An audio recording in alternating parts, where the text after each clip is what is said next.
अनुभवों से ही जिंदगी का जितना ज्यादा संवरना होता है वो अनुभव से होता है जी। और मेरा सद्भाग्य रहा है कि मैं एक कंफर्ट जोन में जिंदगी मैंने बिताई नहीं, हमेशा कंफर्ट जोन के बाहर ही रहा। और जब कंफर्ट जोन से बाहर रहा तो मुझे पता था कि मुझे कैसा करना है, कैसे जीना है। ऐसी कोई specific reason, is there a reason कि आज आप ऐसे सोचते हैं कि आपको कंफर्ट जोन में नहीं रहना है? मैं शायद अनफिट हूं कंफर्ट के लिए, ऐसा ही लग रहा है।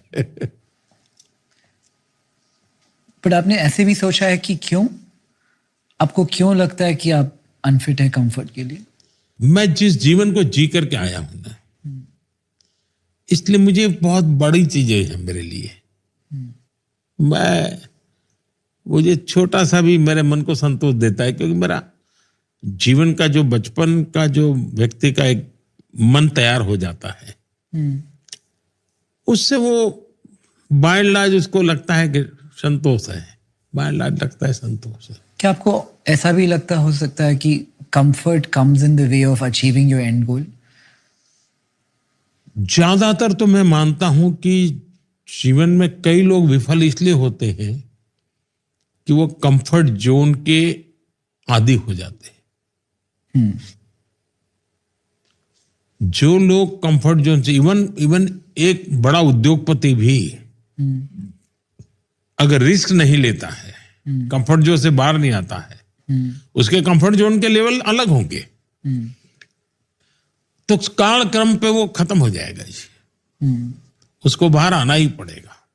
और जो जीवन के किसी भी क्षेत्र में प्रगति करना चाहता है, उसने कंफर्ट जोन का आदी नहीं बनना चाहिए।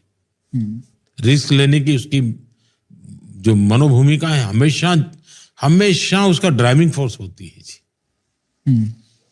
और ये एंटरप्रेन्योरशिप में भी सेम थिंग है, जो ज्यादा रिस्क ले सके ही डज बेटर। क्या सर आपकी लाइफ में आपकी रिस्क टेकिंग एबिलिटी टाइम के साथ बढ़ रही है? मुझे लगता है मेरी जो रिस्क टेकिंग कैपेसिटी है उसका अभी फुल यूटिलाइजेशन हुआ ही नहीं है, बहुत कम हुआ है। मेरी बहुत रिस्क टेकिंग कैपेसिटी शायद अनेक गुना ज्यादा होगी। इसका कारण है कि मुझे परवाह ही नहीं है। मैंने अपने